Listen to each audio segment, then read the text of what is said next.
So, good morning, guys. You're not getting no juice. You can drink that milk. So, today I want to talk about, go back to Lil Nas X and all the debate about church and the LGBT community and God and the devil and worshiping these things and that things and this and that, right? Well, don't spill it. What you need help with? Put it up there? Okay. So, I just want to come to you and let's talk about it. Can we talk about it real quick? Y'all ignore his kids in the background because this real life. And in real life, my house loud, okay? So, let's talk about it. Let me tell you a story first. So, let me tell you this story when I was younger. So, when I was younger, just like most people, you're taught that homosexuality is a sexual perversion and that, it was a sin that would land you in hell, right? That's what the church teaches you. Now, is it a perversion? Turn that TV down. I don't know. I think that we all have had homosexual thoughts, right? I think at some point we've all found the same gender attractive. People are beautiful. And this is an over-sexualized world, so we don't necessarily understand our attractions or feel comfortable in just knowing that some things you are attracted to in beauty, but it doesn't mean that you're sexually attracted. Now, is that the case for the LGBT community? That's not for me to decide because I'm not a part of their community. I don't know what transpires in their community, right? But here's the story that I have for you.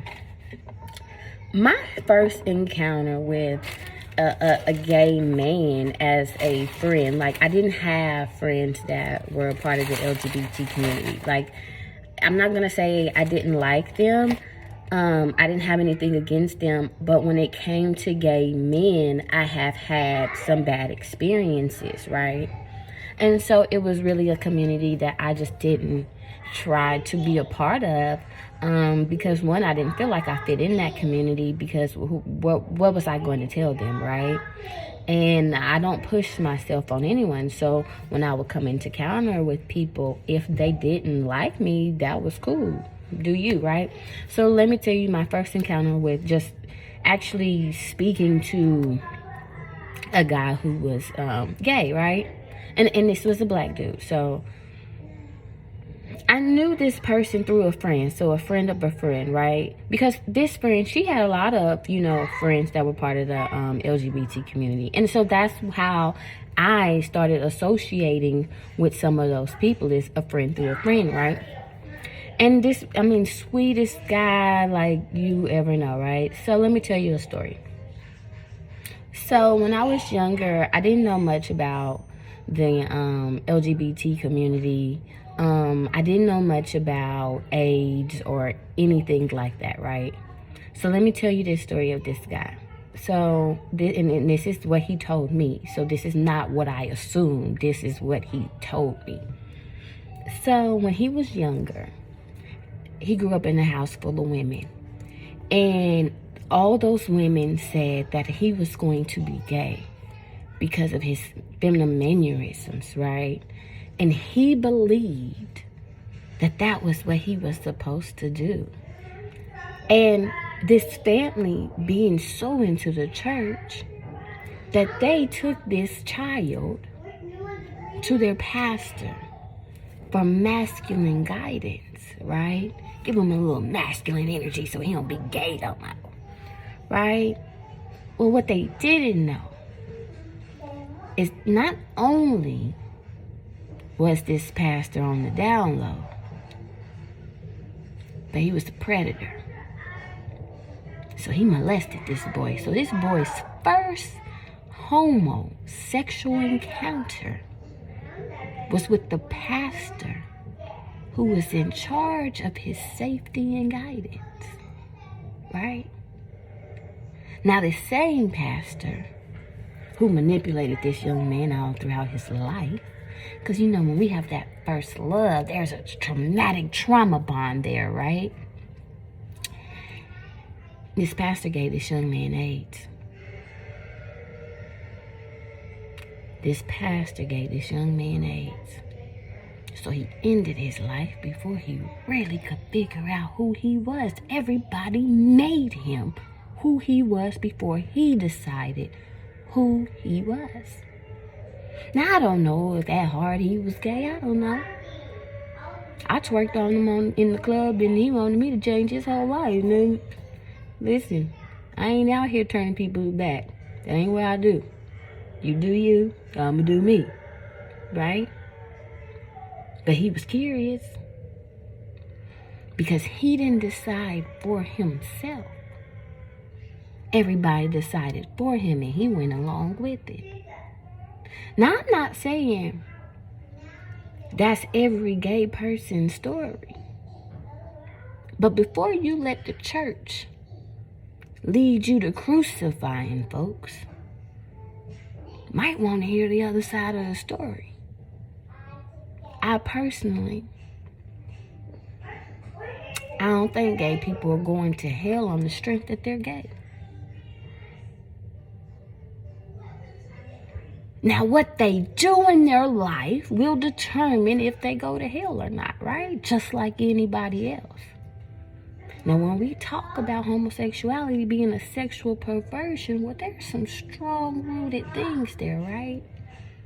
Because when you look into holy crusades and religious wars,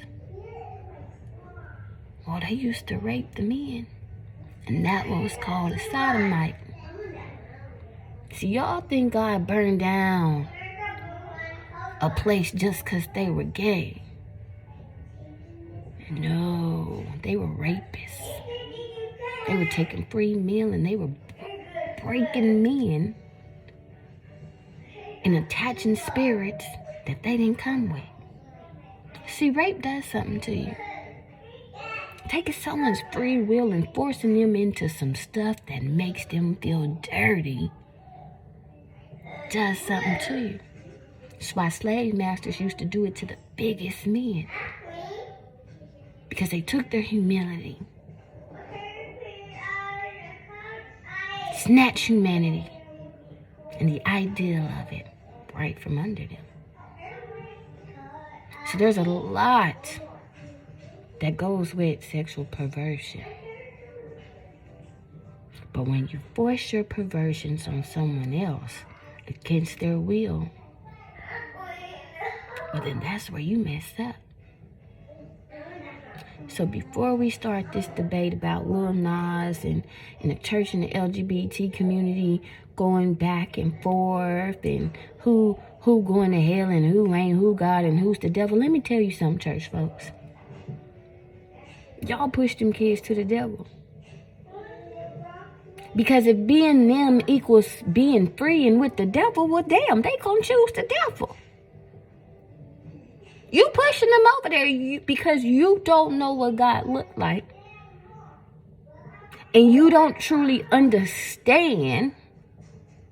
You are given the definition of what God looks like and what the devil looked like. And clearly, all y'all got it wrong. Look out in the world. All y'all so holy in this hell out there. How y'all holy in this hell? Right here on earth. But y'all holy. Your source is a good source. Then why are you wreaking havoc? If you so at peace, why are you wreaking havoc? Why are you taking free will? Why are you doing these things? Why are you inciting things that you know is wrong? The Catholic Church banned same-sex marriage recently. When they have a whole history of homosexuality. So tell me, what does that tell you? Be careful where folks leading y'all to. Because some folks really is leading y'all to hell.